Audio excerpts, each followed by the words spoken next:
Today we're going to be installing our transfer case skid plate system and crossbar. If you already have our transmission skid in place, you will need to loosen that hardware up. The first thing we need to do to install our skid is remove these two plastic covers from one side and remove the 12mm bolt from the driver's side. Next, we're going to go ahead and put our cross member up there, lifting the brake line bracket out of the way so it can slide in place, and then putting our 12mm bolt back in, leaving it loose at this time just to hold our cross member in place. On the passenger side, we're going to grab a 3/8 bolt and we're going to put a flat washer on it. It's going to make your installation a lot easier if you put the bolt inside the frame and push it through and through your transfer cross member. Then put on another flat washer and your lock nut.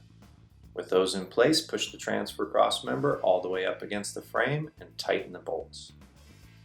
Next, we're going to install our transfer case skid. First, you need to remove the two carriage bolts holding on your transmission skid if that is installed.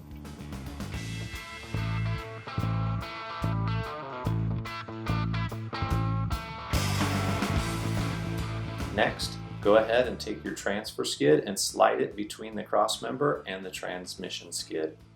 Grabbing a carriage bolt, put it through your transfer skid and through the cross member. Install a flat washer and a nut, leave it loose. Now we're going to put our carriage bolts back into the front of the transfer skid, pushing it through the transmission skid, then the transfer skid, through the cross member, the backing plate, and the washer with the nut.